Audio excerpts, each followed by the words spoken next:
श्री निम्बार्क श्री हरिव्यास। आचार्य चरण बार बार इस बात को समझा रहे हैं कि अखंड वृंदावन धाम की रज का दृढ़ आशय ग्रहण कर लो।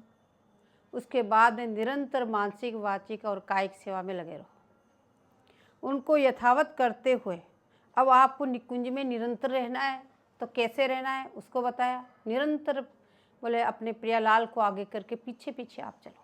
निरंतर उनकी रूप माधुरी को निरखो, निरंतर उनकी सेवा में लगो। अपने जो अंतस्थितित्व में स्थित रहो, एक क्षण के लिए वहाँ से बाहर मत निकलो। निरंतर प्रियालाल का गुणानुवाद करो और उनकी रिझाओ। अब कह रहे निरंतर उनकी इस प्रकार से यथावत सेवा करते हुए भी हमें ये दिव्य वृंदावन धाम के दर्शन क्यों नहीं हो रहे, हमें युगल किशोर जी की रूप माधुरी क्यों नहीं झलक रही है। तो बता रहे हैं कहीं न कहीं तुम्हारे लालसा में कमी है, लालसा की अनंतता नहीं है।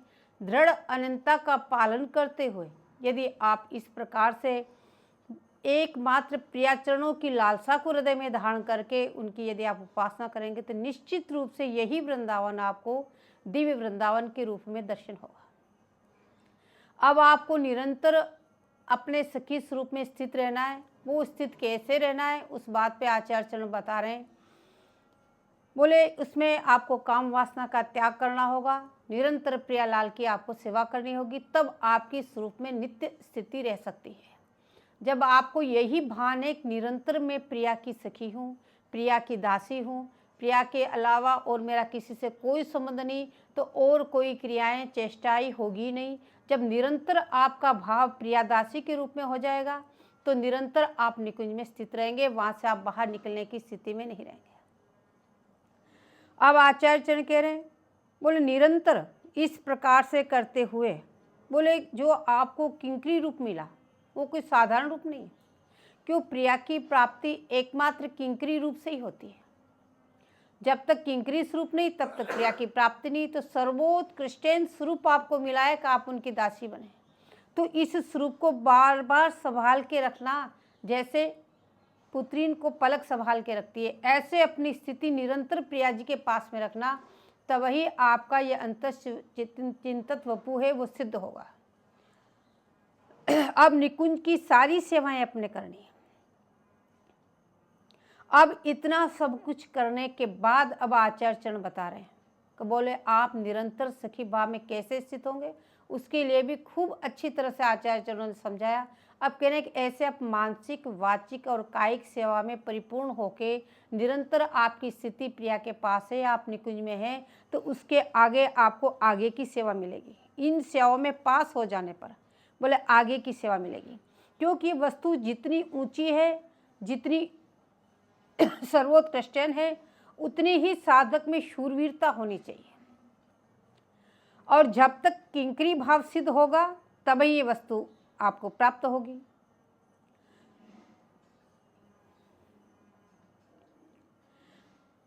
तो वस्तु इतनी ऊंची हाव भाव को धारण कर सतत दोनों की सेवा करें। और इसमें जब आप पास हो गए तब आपको आगे सेवा मिलेगी। बोले कौन सी सेवा मिलेगी, वो सेवा कैसी होगी? बोले निकुंज की निगूढ़तम सेवा आपको प्राप्त होगी। बोले वो सेवा अति गूढ़ है। बोले उसको कैसे जाने? कि वेद शास्त्रादि किसी का उसमें प्रवेश नहीं है, केवल किंकरी गम्य है। तो और कोई आपको बता नहीं सकते उन सेवा को। तो जो किंकरी आचार्य रूप में आकर के यहाँ आपको उनको कैसे लाड़ लड़ाना है, कैसे निगूढ़तम सेवा में आपको प्रवेश करना है, कैसे उनकी निगूढ़तम सेवा करना है, उस पर आचार्य चरण आपको बता रहे हैं कि आपको कैसे सेवा करनी है। बोले उस देश में जो जाता है वो अपनी अपनी सेवा लेके जाता है। बोले वहां तो पिकदानी लेके चलना पड़ेगा। बोले तो वहां की सेवा कैसे बने, निगूढ़तम सेवा क्या है? तो आचार्य चरण एक सेवा का उदाहरण देके बताते हैं। बोले आपको युगल किशोर जी को लाड़ लड़ाना है। काय की सेवा तो कर ही रहे आप, वहाँ पे भी अपने अंतःचित्त वपु से उनको पान बीरी और रोगाना, उनको फूल माला धारण कराना, उनके चवर ढुराना, उनके पदपावड़े बिछाना, उनके फूलेल धारण कराना, इत्यादि इत्यादि कितनी प्रकार की उनको भोग और आगना आप सेवा कर ही रहे हैं। लेकिन अब कह रहे हैं निगूढ़तम सेवा भी आपको करनी है। तो निगूढ़तम सेवा कैसी होगी? तो एक उदाहरण दे रहे हैं उसमें विवाहोत्सव। बोले युगल किशोर जी का विवाहोत्सव करो। बोले किसके लिए? बोले उनको लाड़ लड़ाने के लिए। उनका लाड़ लड़ाने के लिए बोले वो करो। बोले विवासो क्या है, वो सेवा कैसे बने?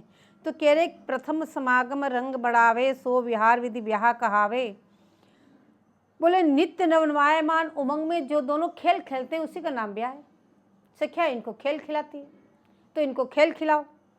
बोले दोनों को लाड़ लड़ाओ तो आपको आनंद की प्रतीति होगी। इसलिए इस प्रसंग को यहाँ वर्णन किया कि आपको आनंद की प्रतीति उनको लाड़ लड़ाने में ही होगी, इसलिए उनको साथ लाड़ लड़ाओ। बोले उनसे साथ खेल खेलो। बोले यह लाल प्रिया में अनिवर्चनीय कोई अनुराग है। कौन सा अनुराग है? बोले आज निकुंज मंजू में खेलत नवल किशोर नवीन किशोरी, अति अनुपम अनुराग परस्पर सुनि अद्भुत भूतल पर जोरी। विद्रुम स्फटिक विविध निर्मित धर नव कर्पूर परागन थोरी, कोमल किशलय शयन सुपेशल तापर श्याम निवेशत गोरी। बोले इस प्रकार से उन दोनों को लाड़ लड़ाओ। अभूत माने अनुपम, उपमातीत, दोनों में अनुराग है, अनुराग पूर्ण खेल खेलते हैं जहां पर मन और वाणी का प्रवेश नहीं है। ऐसी उनकी अद्भुत लीलाएं हैं। तो बोले उन लीलाओं को वर्णन तो नहीं कर सकते, लेकिन उनके साथ खेल खेलो, उनको खिलाओ, उनके प्रेम में डूबो। बोले कैसे प्रेम में डूबे? जैसे वो ममता में डूबे हुए हैं ऐसे आप भी उनकी ममता में डूब जाओ।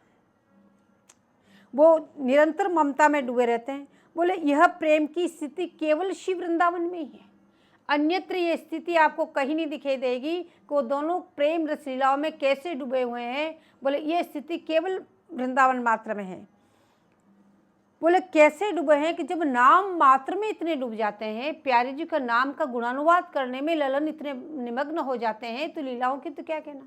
तो कह रहे जब स्वामी जी का नाम लाल ग्रहण करे तो बोले क्या होता, कालिंदी तटकुंजे, इस श्लोक में पूरा आपको बता के आए पहले। तो कह रहे तो नामी की पदनक छटा में तदाकार हो जाते हैं। बोले जब उनका निरंतर नाम जपोगे, उनका गुणानुवाद करोगे, निरंतर राधा राधा राधा राधा नाम आप जपोगे अपनी जीवा से, तो कह रहे कि जो अपने नामी जो है प्रिया जी के चरण कमलों की नक छटा में आपकी तदाकारता हो जाएगी। जब एक नाम में इतनी सामर्थ्य है तब वहाँ निकुंज में रहकर निरंतर उनके साथ रहते हुए उनको लाड़ लड़ाने में आपको किस प्रकार प्रेम में डुबा देगा। आपकी प्रेम में डुबन उसी से होगी, उनकी ममता में डुबन उसी से होगी, उनको लाड़ लड़ाने से। तो सर्वांग पुलकायमान अशुपातादि सब हो जाते हैं लाल जी के जब कालिंदी के तटकुंज में विराजमान होकर राधा राधा राधा राधा नाम जपते हैं।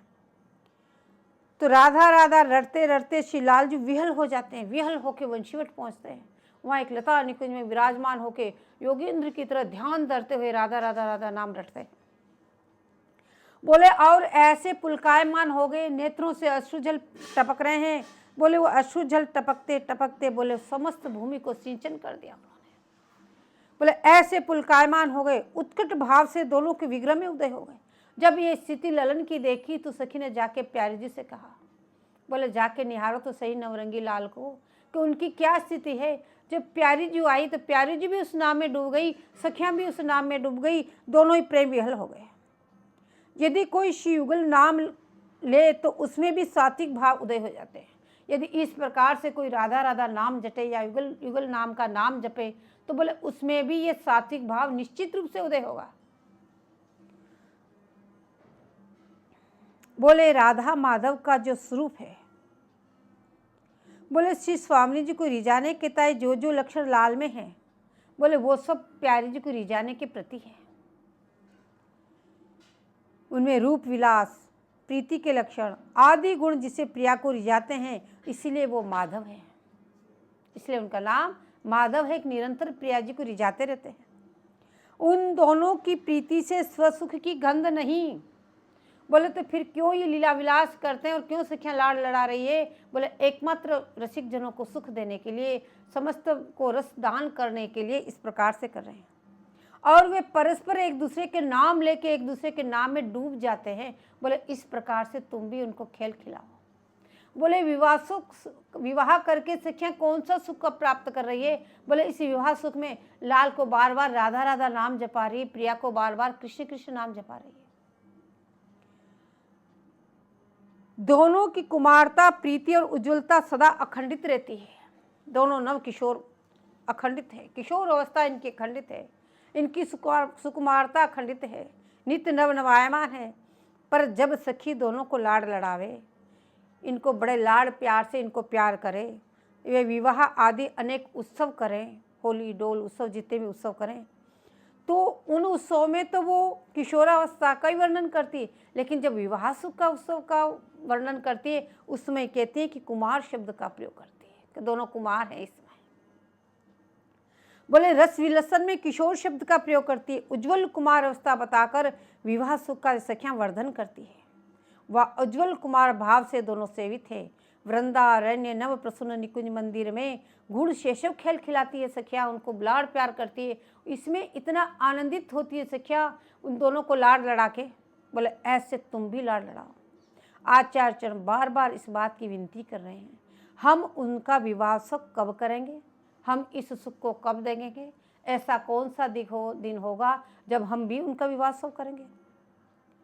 तो ऐसा गूढ़ विवाहोत्सव आचार्य चरण कह रहे हैं। तो गूढ़ शब्द बताता है कि केवल निकुंज मंदिर में किंकरियों का ही प्रवेश है। किंकरी के बिना इस वस्तु को कोई झाल नहीं सकता, इस सुख को कोई ले नहीं सकता, इस सुख को कोई समझ नहीं सकता, क्योंकि ये वाणी का विषय नहीं है। अब वैसे विवाह में तो सबको अति का हर्ष होता है, जैसे बालक विवाह का खेल खेलते हैं, ऐसी सखियां इनसे खेल खेलती। नित्य विवाह गोना का खेल, बोले आचार्य चरण कह रहे हैं ऐसे नित्य विवाह होता है। क्यों खेल खेले, ये तो खेल है इसलिए नित्य विवाह है। विवाह को नित्य में रखा, रास को नित्य में रखा, क्यों खेल खेल रही सखियां, लाड़ लड़ा रही। तो आचार्य चरण कह रहे हैं ऐसे में कब लाड़ लड़ाऊंगा। अब ऐसे सखियां खेल खेलती है इनके साथ विवासों का, तो इसका क्या कारण है। बोले आचार्य चरण यहाँ पर इन दोनों का भोलापन दिखा रहे हैं। तो कह सकते हैं बोले रोज रोज ये क्या, पर नहीं, वो कितने भोले हैं। सखियां कहते कि हम ऐसा करेंगे तो करो। बोले कितने भोले हैं, कितने सुकुमार हैं, कितनी इनकी मुग्धता है, कितने स्वच्छंद हैं, कितने सुकुमार शिरोमणि हैं। सखियां कहेंगे ऐसा करो, चलो करो, ऐसा करो, ऐसा करो। किसी के लिए भी ननू नचू नहीं करते हैं। कितने उदार चक्र चूड़ामणि हैं, इनकी उदारता को तो देखो। बोले केवल सखियों जो इनको लाड़ लड़ा में लगी है, जो जो उत्सव विलसाती है उसके सब के लिए तुरंत तैयार रहते हैं। बोले बालक को खिलाना ही बालक की सेवा है, इसलिए यहाँ पे कुमार कह रही है इनको बालक की सेवा क्या है, उसको खिलाओ, प्रसन्न रखो। बोले ऐसे युगल किशोर जी को लाड़ लड़ाना ही इनकी सेवा है, इसलिए इनको लाड़ लड़ाओ। अब यहाँ सखियां दोनों को कैसे लाड़ लड़ाती है। बोले उल्टे सीधे दूल्हा दुल्हन बनाकर इनसे खेल खेलती है। जैसे बालक को विवाह का चाप बढ़ा रहता है, उत्साह रहता है। प्रगट काल में भी यशोदा जी जब दूध पिलाते हैं, लाल जी मना करते हैं दूध नहीं पीता हूँ, तो उनको लोभ देती है कि जल्दी बड़ा हो जाएगा, जल्दी ब्याह कर दूंगा, इस ब्याह दूध को पी ले। क्योंकि बालक उसको खेल समझते हैं इसलिए। और जब बड़े हो जाते हैं तब उसकी चर्चा भी नहीं करते, क्या संकोच हो जाता है। तो ये सखियों का एकमात्र लाड़ लड़ाना मात्र है, तो लाड़ लड़ाती है। राधा कृष्ण विवाह सुख सर्वस मंगल मूल, नित नित रचत सहेलियां भरी प्रेम पर फूल। बोले सबसे अधिक मंगल का मूल विवाह सुख है, इसलिए आचार्य और शतककार यहाँ पे विवाह का नाम लिया। बोले इस तरह से लाड़ लड़ाओ कि सबसे मंगल का मूल जो उत्सव है वो विवाह का है। इसमें अनेक प्रकार की सखियां मंगल के ताने बाने करती है, मंगल के गान गाती है, मंगल उत्सव मनाती है। इसलिए इस सुख विवाह सुख को बता करके आपको बता रहे हैं आपको कैसे लाड़ लड़ाना है। बोले जितनी भी सहेलियां सब महल की टहलनी, महल में सेवा करती है। उनकी सब संपत्ति क्या है, बोले दंपति। उनकी संपूर्ण संपत्ति तो युगल किशोर जी है, इसके अलावा वो और किसी संपत्ति को मानती नहीं। तो ये सुख तो उनको सहज में प्राप्त है। बोले ये सारा लाड़ क्यों लड़ा रही है, बोले दंपति को प्राप्त करने के लिए। बोले ये तो उनको सहज में प्राप्त है, फिर ये लाड़ क्यों लड़ा रही है।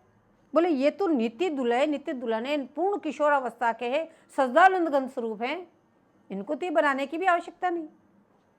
बोले तद भी शिक्षा क्या करती है, ब्याह विधि विरचही विविध विनोदनी बाल, विनोद करती है इनके साथ। ये विनोद का खेल है। युगल किशोर जी से विनोद में लाड़ लड़ाती है तो विनोद में तो अति का आनंद आता है, इसलिए सखियां विनोद मात्र कर रही है इनसे।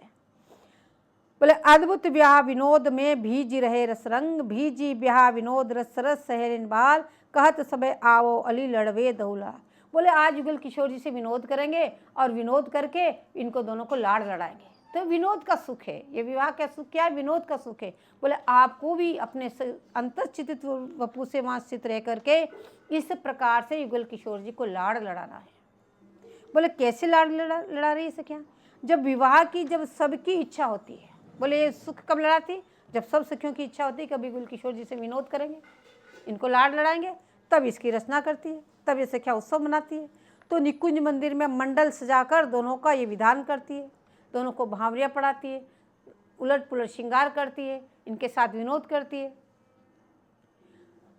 जैसी बिहारी ने गौर बिहारी लाल सांवरे, चिहित जिहित छिन की बलि जाऊं सखीरी, परत तिहि छिन भावरे, कंचन मणि मरकत मणि प्रगति, बरसा ने नद घावरे, विदना रचित न होई जैसी भट राधा मोहन नावरे। बोले किंकरी इस रूप पे अपने प्राण न्यौछावर करती है। कितनी सुंदर छवि छटा से युक्त युगल किशोर जी हैं, लता पता सब में ये छवि व्याप्त हो जाती है। और कभी कभी सखियाँ अति का विनोद करती है, अति का विनोद करके इनको सजाती है। कैसे सजाती है? तो हरि बने भामिनी, भामिनी हरि बनी, अद्भुत जोरी बनी बना बनी की, विशद वर धाम वृंदा विपिन नित्य नव कुंज में, केली कमनीय नीकी, मुकुट रचि मोर सिर मोहिनी, के लसे मदन मोहन के सिर मोरी सोहे, अंग छवि जगमगे कौन घन चंचला, काम रति की कला कोटि मोहे, हार हिय लाल के बाल के मारूर, मोक्ति की मंजू मणि पट सहाने, अमल उद्योत कर आवरण हरन मन, माधुरी मदन तन लहलहाने, पिय को सुरंग उतरिए ले उमंग सो, रंग देवी रुचिर गांठ जोरी, चप्पल चखी चितवनी तिरछी करी, अति लसे मंद मुस्के हरी, हंसी नव किशोरी, गारी गावे सहेली सखी सहचरी, सुंदरी सुर मिली टोल टोले, नुत नव मंजिर चाखी मधुरती, मनो कंठ कल कोकिला बोल बोले। सखियां दोनों को सजाती है, संवारती है। अब इन्होंने उलट पुलट कर दिया तो दुल्हन आज गौर हो गए, दुल्हन सांवरी हो गई। अब ये उलट पुलट छवि इतनी सुंदर खिली, इतनी सुंदर खिली कि सखियां अपने प्राण न्यौछावर करने लगी। बोले इस स्थिति में इस तरह से आप भी उस रूप माधुरी में डूबना और उसमें अपने प्राण न्यौछावर करना, अपने गुरु रूपा जी के पीछे रहकर उस छवि छटा से युक्त छवि को अपने हृदय में धारण करना। और लालजू कितने सुंदर लग रहे हैं दुल्हन के श्रृंगार में, और प्यारी जी दूल्हे के श्रृंगार में कितनी सुंदर लग रही है। बोले ये आचार्य क्यों बता रहे हैं इसको? बोले इस तरह से अपने मन को वहां लगाना, उस रूप माधुरी में अपने मन को पगाना। बोले ऐसी सुंदर छवि छटा खिली कि सबको आश्चर्य में डाल दिया। बोले इस सजदानंद घन वृंदावन में नित्य नवीन कुंज में केली केली नवीन नवीन लीलाएं इस प्रकार से करते हैं। कितनी सुंदर ये लीला लग रही है। बोले प्यारी जी के मस्तक पे जो मंगल मुकुट है कितना सुंदर शोभायमान है, और लाल जी के मंगल विग्रह पे बोले मोरी जगमगा रही है। बोले इनकी सुंदरता में केने घन दामिनी कामरति सब तुच्छ हो गए, सबको वार वार के फेंक दो कि ये सब तो तुच्छ है। इनकी उपमा बोले नहीं दे सकते, इतने सुंदर छवि छटा से युक्त युगल किशोर जी लग रहे हैं। बोले जितने भी प्रकाश द्युतिधर हैं, जितने भी एक से एक रूपमान हैं, उन सब का प्रकाश फीका पड़ गया युगल किशोर जी के सामने। इसलिए बोले उपमातीत हो गए, किसी की भी उपमा दे नहीं सकते। अब लालजू ने हार धारण कर रखा है, स्वामी जी ने मोतियों की माला धारण कर रखी है। सुंदर स्वच्छ ध्योत आवरण की कांति, प्रिया प्रीतम की कांति मिलकर ऐसी शोभा खिली, सखियां कह रही ये तो हमारे मन को हरण रख गया। बोले श्रृंगार का जो चमक दमक है, इसका जो प्रकाश है, और प्यारे जी के मंगल विग्रह का जो प्रकाश है, लाल जी के मंगल विग्रह का जो प्रकाश है, बोले इन सब ने तो हमारे मन को हरण ही कर लिया।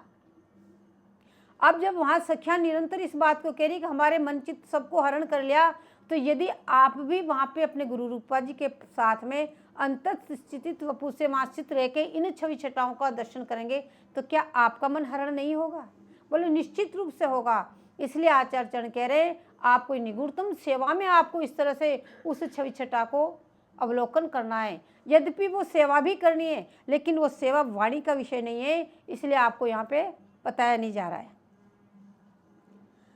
बोले बार बार इस प्रकार की छवि छटा में अब रंग देवी जी उमंग में भर के दोनों की गठजोड़ कराती, ब्याह लीला करती।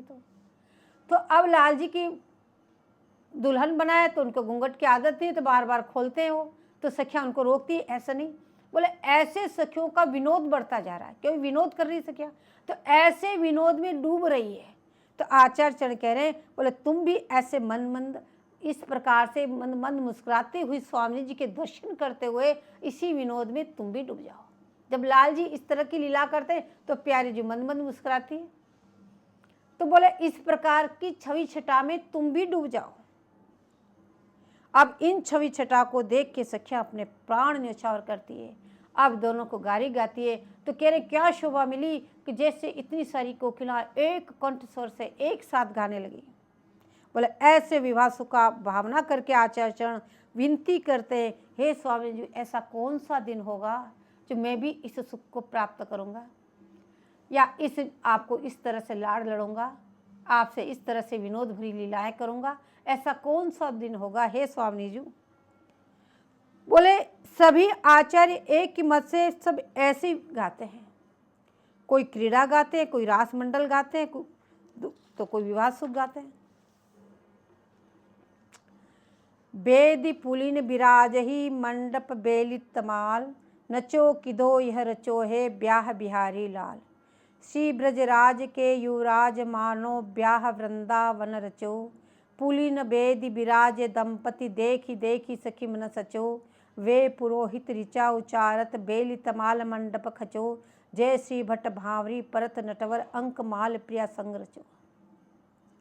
बोले हितू जी बोले कि हे सखी, यमुना तटवर्ती श्याम तमाल वेष्टित स्वर्णलता की वेदी में सुशोभित बिहारी लाल की छवि छटा तो देखो। यमुना पुलिन में वेदी बनाई, वहां पे इनका विवाह सुख किया। बोले ऐसी अनिवर्चनीय कोई लीला है जिसको विवाह सुख के ब्याह से सखी गा रही है। अब जो वे पुरोहित ऋचा उचारत, चार सखियां इधर बैठ के उनका गुणानुवाद करती, चार सखियां इधर बैठ के उनका गुणानुवाद करती। बोले यही ऋचा का उच्चारण हो रहा है वहां पे, उनकी रूप माधुरी का वर्णन करती है। जो चार प्रधान सखी है, चारों वेद की ऋचाएं बता दी गई, यही चारों सखियां ऋचा उच्चारण कर रही है। इस प्रकार से निगूढ़तम रसमयी लीलाएं भी करती हैं और ब्याह सुखों में डूबे। बोले ऐसे अंतश्चितित वपु से आपको डूबना है, आपको उनको लाड़ लड़ाना है। तिह छिन की बल जाऊं सखी जिह छिन भावरी लेत, लाल बिहारी सांवरे घोर बिहारी न देत।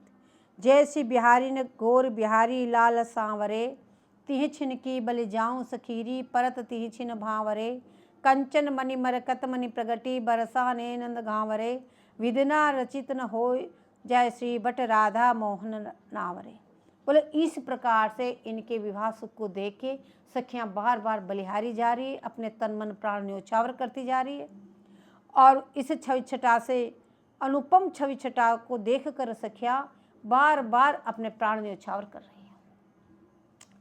खेलत रास दुल्हनी दुल्हा सुनहुन सखी सहित ललतादिक निरखि निरखि नैनन किन फुलहूँ। अतिकल मधुर महामोहन ध्वनि उपजत हंस सुता के कुलहूँ। थई थई वचन मिथुन मुख निसरत सुनि सुनि देह दशा किन भुलहूँ। मृदु पद न्यास उठत कुम कुमरज अद्भुत बहत समीर दुकुनाहूँ। कबहुक श्याम श्यामा दसनांचल कच कुच हार छुवत भुज बुलहूँ। अति लावण्य रूप अभिनय गुण नाहिन कोटि काम समतुलहूँ।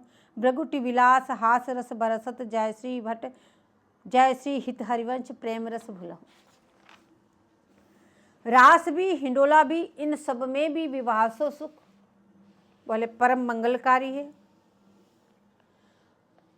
अब इस प्रकार से विवाह सुख करा के सखियां कहती खेल ललतादिक सखियों, अब इनको रास मंडल में भांवरी फिराओ। बोले उस छवि को देख के सखियां फूली नहीं समाती है, अपने मन के मनोरथ को पूर्ण करती है।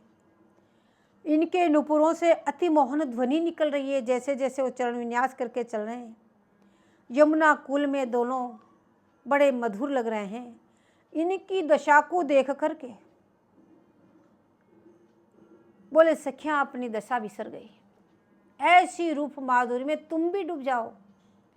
जब निकुंज में सखियां अपनी दशा बिसर गई तो फिर तुम्हें क्या यहाँ का भान रहेगा।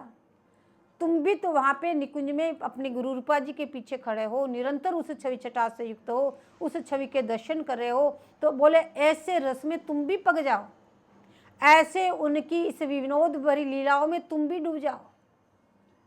ये लीला का लाड़ लड़ाने का थोड़ा सा उदाहरण दिया है।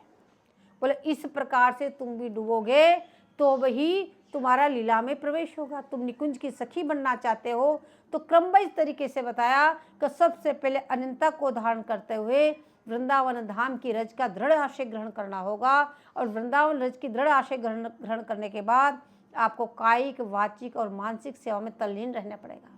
कायिक सेवा से आप निरंतर शिव युगल किशोर जी को विराजमान करके उनकी प्रकट सेवा करो और अपने तन से संतों की सेवा करो, रसिक जनों की सेवा करो, साधुओं की सेवा करो निरंतर। बोले और कुछ भी सेवा नहीं लगे तो बोले ब्रज बीथने दीजिए, सोई नहीं लगाओ, लेकिन सेवा में लगे रहो। ऐसे कायिक सेवा करते हुए निरंतर युगल किशोर जी का गुणानुवाद करो और राधा राधा राधा राधा नाम रटते रहो। उसके बाद अपने मानसिक सेवा में अपने अंतर्चितित वपु से निरंतर अपने गुरु रूपा जी के पीछे रहते हुए बोले उनकी सेवा करो। जो भी सेवा है बोले उनकी आप सेवा करो यथावत। उनके चरणों में महावर रंजित करना है, उनके हस्त कमलों में मेहंदी रचना करना है, उनको फूलमाला का श्रृंगार कराना है, उनको पान बीड़ी रोगानी है, उनको फुलेल धारण कराना है, उनके इत्यादि इत्यादि अनेक प्रकार की सेवाएं उनकी आप करो। अब ऐसी सेवाएं करते करते आगे आपको बताया कि आपको क्या करना है। बोले आपको अपने धनी को आगे करके पीछे पीछे चलना है। कैसे वो वन विहार कर रहे हैं, कैसे वो सकड़ी बिथिन बिथिन में चले जाते हैं, कैसे सखियां व्याकुल हो जाती है, कैसे वो हंस हंसनी को जोड़ा को देख के वो उनकी नकल कर रहे हैं, कैसे मयूर को देख करके वो नृत्य कर रहे हैं, कैसे श्याम तमाल परिवेशित लताओं को देख के वो उनकी नकल कर रहे हैं। बोले इस प्रकार से होते होते बोले अब आपको इसको लाड़ लड़ाना सिखा रहे हैं। बोले अब वहाँ आपको निरंतर आपकी उपस्थिति में आपको क्या क्या करना है, इसी संदर्भ में आपको वहाँ पे अब लाड़ लड़ाना सिखा रहे हैं। इस प्रकार से इन सारी सेवाओं को करते हुए ये नहीं सोचना कि अब इन हम तो इतने वहाँ पहुँच गए अब इनकी आवश्यकता नहीं। क्रम वो ही रहेगा, उस सबको दृढ़तापूर्वक निभाते हुए आपको लाड़ लड़ाना है। इसमें किसी प्रकार की कमी नहीं होनी चाहिए। जो जो शुरुआत से बताते आए हैं कि दृढ़ वृंदावन रज का आशय ग्रहण करते हुए कायिक, वाचिक, मानसिक सेवा में दृढ़ रहते हुए अब आपको इस प्रकार से लाड़ लड़ाना है। इसी क्रम से करते हुए अब कह रहे इस प्रकार से इस अभिनय छवि को देखते हुए बोले ऐसी अभिनय लावण्यमय छवि दुल्हन की बनी, उसकी तुलना कोटि काम में भी नहीं है। बोले नेक भ्रगुटी विलास युक्त मुस्कान से रस बरसता है, निरंतर रस की घनघोर वर्षा हो रही है वहाँ पे। बोले वहाँ पे आप भी अपने अंतर्चितित वपु से वहाँ खड़े हैं तो क्या आप उस रस से भिगोगे नहीं? क्या वो रस के छींटे आपको लगेंगे नहीं? बोले ऐसी कौन सी चीज़ की कमी जो आप में रह जाएगी? बोले ऐसे देख कर प्रेम रस में फूलो। क्या हमको क्या रस प्रदान हुआ है, हमको क्या युगल किशोर जी की छवि माधुरी का अवलोकन करने को मिला है, ऐसे इस रस में फूलो। इसी भाव से आचार्य कह रहे हैं कि प्रीतिम कामपि नाम मात्रा जनित प्रौढ़ाम योग्याम राधा माधवयो सदैव भजतो कौमार रावोज्वलाम वृंदारण्य नव प्रसूनमिच यारणीय कुंजांतरे गूढ़म शेषव खेलनेर्वर्त कदा कार्यो विवासो। तो बोले इस प्रकार से हम किस प्रकार के उनके साथ खेलेंगे, ऐसा कौन सा दिन होगा हम भी इस विनोद लीला के दर्शन करेंगे। अब कह रहे विपांचि मुच्च पंचम रुचिर वेणुनाम गायता प्रियेण महविणया मधुर गान विद्यानिधि करीन्द्र वंद समिलन मद करीण मुदार क्रमा कदानु वृषभानुजा मिलतु भानु जारोदसी। अब कल के प्रसंग में आपको बताया कि जुगल को सभी रस में मिलसाते हैं, पर विवासोत्सव लीला अति सरस उमंग पूर्ण है, इसलिए सखिया ने इस उत्सव को नित्य में रखा। क्यों? विनोद उनको नित्य करना है, निरंतर उनको लाड़ लड़ाना है। तो इसमें ग्रंथकर्ता स्वयं कर्ता बनकर सब प्रकार के सेवाओं का समाधान कर उस रस को मैं कब विलसूंगा, ऐसी कब दिन होगा जो मुझे भी उस छवि छटा से युक्त प्रियालाल के दर्शन हो गए, ऐसी बार बार लालसा प्रकट करते हैं। तो कह रहे हे साधक समाज, तुम भी इस प्रकार से निरंतर लालसा प्रकट करते रहना। जब तत्वत और रसत वस्तु सिद्ध हुई तो उपासना ठीक ठीक भाई। जब तत्वगत वस्तु भी सिद्ध हो गई, अब ये रसमयी उपासना भी तुम्हारी सिद्ध हो गई, तो समझ लो तुम्हारी वस्तु सिद्ध हुई और तुम्हारी उपासना ठीक ठीक प्रकार से हो रही है। क्या क्रम बताया आचार्य चरणों ने, किस प्रकार से बोले इसको रहने के लिए, इस प्रकार की स्थिति में आने के लिए ही आपको सर्वप्रथम वो स्वजन और दुर्जनों का संबंध बिल्कुल परित्याग बताया। बोले उनका परित्याग करके फिर वृंदावन रज का दृढ़ आश्रय ग्रहण करना। अगर जो जो भी बताया ऐसे वृंदावन रज की दृढ़ आश्रय ग्रहण करके कायिक वाचिक मानसिक सेवा में लगना, फिर उनके साथ निरंतर अपने अंतःचित उपू से वहाँ साथ में रहना और निरंतर उनके वन विहार के दर्शन करते हुए पीछे पीछे डोला और अब इस रसमय लीलाओं में डूबना, ऐसे इनके विनोद रस में डूबना। बोले ठीक इसी प्रकार से क्रम आपका चलता रहना चाहिए। बोले ऐसा होगा तब ही आपको वस्तु की सिद्धि होगी। यदि बहिरंग हुए, बार बार बहिरंग हुए तो फिर काम नहीं बनेगा। बोले कब तक बहिरंग बनते रहोगे, अब तो अंतर्मना बन जाओ। अंतर्मना का मन ही इस चीज़ को छोड़ के अब बाहर और किसी वस्तु का चिंतन नहीं, मनन नहीं। इसलिए महापुरुष एकदम एकांत में रह के अंतर्मना बन करके इस रस में डूबे रहते हैं और यही वास्तविक भजन है। सिद्धांत से व टकसाल से बाहर वस्तु न हो तब रस बनता है। जो सिद्धांत आपको अब तक बताया, इतने दिनों से सिद्धांत ही बताते आ रहे हैं। पहले आपको सिद्धांत में परिपक्व किया, कैसे आपको अनन्य बनना है, कैसे आपको वृंदावन रज का दृढ़ आश्रय करना है। अनन्य बनने के लिए आपको किस किस से साथ क्या क्या करना, सारे इस चीज़ को खोल खोल के बताया। अब उतना पात्र बना बना के अब आपको कैसे चलना, वो चलना सिखाया। अब आपको रस में कैसे डूबना है, उस रस में डूबने की क्रियाओं को बता रहे हैं। तो इस प्रकार से चलोगे। अगर सिद्धांत और टकसाल की कोई वस्तु गड़बड़ गई तो रस सिद्ध नहीं होगा। आयुर्वेद में रसायन जो बनता है उसका उदाहरण दे रहे हैं। बोले इस प्रकार से अगर टकसाल में कोई गड़बड़ हो जाती तो रसायन नहीं बन पाता। बोले इसी प्रकार से तुम्हारा भी ये रस सिद्ध नहीं होगा। यदि कहो कि प्रकट प्रकाश में विवाह है, नित्य में नहीं, क्यों, वहाँ तो नित्य दाम्पत्य है, तो यह बात कि रस दो प्रकार स्थित होता है। बोले परिक्या और स्वक्या। तो बोले भागवत में तो रस स्थिति की एक भिन्न जाति है। सुखदेव जी महाराज ने अलग प्रकार से गाया। लेकिन बोले कोई किसी प्रकार से कैसे सुख को विल से, उसे हमें कोई प्रयोजन नहीं। हमें प्रयोजन है हमारे आचार्य, हमारी वाणियाँ हमें क्या निर्देश दे रही है। तो यह कह रहे हैं कि दूसरे लाड़ सागर में एक रस विवाह का वर्णन है। बोले तो फिर प्रश्न उठ गया कि भागवत में स्वामी जी का सीधा वर्णन नहीं है, तो आपने किस आधार से इतना सारा रस गा दिया। जब वो सब पुराण है और महापुराण भागवत है और भागवत जी में तो इस प्रकार से वर्णन है नहीं, तो आप इसको क्या आधार मान के वर्णन कर रहे हैं। तो आचार्य चरण कह रहे हैं कि बोले कई पुराण हैं जिसमें विवाह का वर्णन आया है। बोले गोपाल चंपू आदि में, गोपाल चंपू में भी इसका अच्छी तरह से वर्णन आया। गर्ग संहिता में भी वर्णन आया था, उनका विवाह किया। तो श्री हित जी भी इसी नाते वृषभानु नंदिनी और नंदनंदन का विवाह आदि मानते हैं। बोले और चीज़ आप नहीं भी मानो, मान लो आप शास्त्र नहीं पढ़ते, इन सब इतने वाणी ग्रंथ आपके पास उपलब्ध नहीं है, तो कह रहे हैं कि अब नंदगांव और बरसाने चले जाओ। वहाँ जाके जितने भी ब्रजवासी हैं उनका आपस का नाता देख के ही समझ जाओ। बोले नंदगांव बरसाने में आज तक वही नाता चला आ रहा है। बोले बरसाने के समस्त ब्रजवासी भी आज नंदगांव वालों के साथ उसी संबंध से आपस में गालियाँ गाते हैं। चले जाओ होली लीला में बरसाने की, है बूढ़ी लीला में चले जाओ, कैसे नंदगांव की गुसाई जी और बरसाने की गुसाई उसी संबंध को लेके, लाल प्रिया का विवाह हुआ उसी संबंध को लेके बोले वो विवाह की गालियाँ गाते हैं और आपस में कितना प्रेम करते हैं, कितना विनोद करते हैं। बोले ये तो प्रकट प्रकाश में आज भी देख सकते हो आप। होली में बरसाने से हड़िया और रुपया जाता है कि यहाँ की लाली है। बोले आज भी वो नियम चला रहा है। और नंदवाल गांव वाले लाला की बारात में जाते हैं ऐसी होली खेलने, बोले बरसाने आते हैं। तो बरसाने का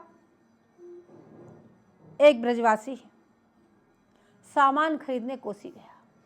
बोले ज़्यादा पुरानी बात नहीं है, ये ज़्यादातर अभी 100 साल की बात भी पुरानी नहीं हुई है। सामान खरीदने गया तो जब बरसाने से कोसी जाते तो नंदगांव बीच में पड़ता है। पैदल जाते थे, उस समय यातायात के इतने साधन नहीं थे और गर्मी का मौसम था।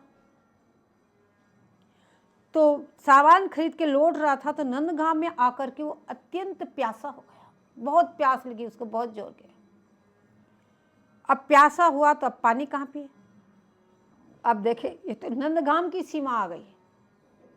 बोले नंदगांव की सीमा का पानी नहीं पीऊंगा, क्योंकि यह हमारी लाड़ो ब्याई है, इसलिए इस गांव का मैं पानी नहीं पी सकता। अब वो इतना प्यासा गर्मी से व्याकुल होकर मूर्छित हो गया, लेकिन उसने वहां का पानी नहीं पिया। एक पेड़ की छाया में बैठ गया और मूर्छित हो गया, पर नंदगांव का पानी नहीं पिया। तो उस समय श्री स्वामी जी एक बालिका के रूप में आई और जल लेकर आई, और उस घायल के पास आई जो मूर्छित होकर पड़ा है, और बोली कि ले बाबा पानी पी ले।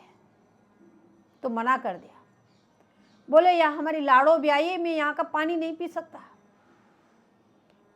तो लाडली जी बोली कि बाबा ये नंदगांव का पानी नहीं है, मैं तो संकेत में रहती हूँ और संकेत से इस जल को लेके आई हूँ, इसलिए आप इस जल को पाओ, तो यह पानी तू पी ले। तब उसने वो पीकर जान बचाई। तो भाव यह है कि दोनों गांव में आज तक वही प्राचीन संबंध चलता आ रहा है। तो वो संबंध यदि आप किसी शास्त्रों में नहीं देख पा रहे हैं, किसी पुराणों में नहीं देख पा रहे हैं, लेकिन आप प्रकट प्रकाश में अभी तो देख लें जाके। बोले आप नंदगांव जाके देख लो उनका क्या भाव है, बरसाने जाके देख लो इनका क्या भाव है। बोले किस प्रकार से वो एक दूसरे का अपना वो संबंध आज तक निभाते आ रहे हैं। दोनों के दोनों गांव वाले वो संबंध आज भी निभाते हैं उसी प्रकार से। तो चाचा जी बोले कि शास्त्र की बात छोड़ दो, तुम्हें शास्त्रों में नहीं मिला तो। बोले दोनों गांव का संबंध ही देख लो, उनका नित्य संबंध कैसा है, जाके देखो तो सही, उनकी अंदर की प्रीति को तो देखो, उन ब्रजवासियों की कैसे वो प्रीति से एक दूसरे से मिलते हैं।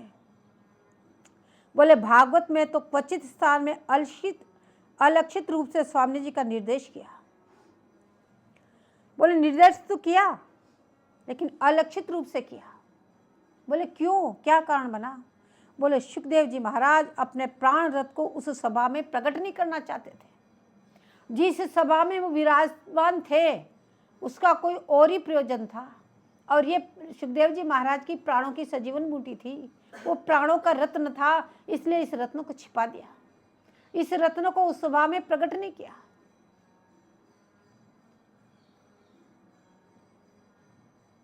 बोले जिस सभा में जिस प्रयोजन से वो कथा कह रहे थे भागवत की, बोले उस समय अगर इस बात को वो इस चर्चा चलाते तो हो सकता है सुखदेव जी महाराज ऐसे रस में निमग्न हो जाते तो वो उनका प्रयोजन पूरा ही नहीं होता। जो परीक्षित महाराज को पूरी भागवत सुनानी थी होती, वो शायद 7 दिन में 10वें स्कंद में ही रह जाते। इसलिए उन्होंने अपने प्राण रथ को एकदम छिपा के उस रस को कहा, उनको वो कथा सुनाई। न तो ये प्यारी जी बोले वो तो सुखदेव जी महाराज के प्राण रत्न है, उनके प्राणों की सजीवनी बूटी है, निरंतर उसी रस में डूबे रहते हैं,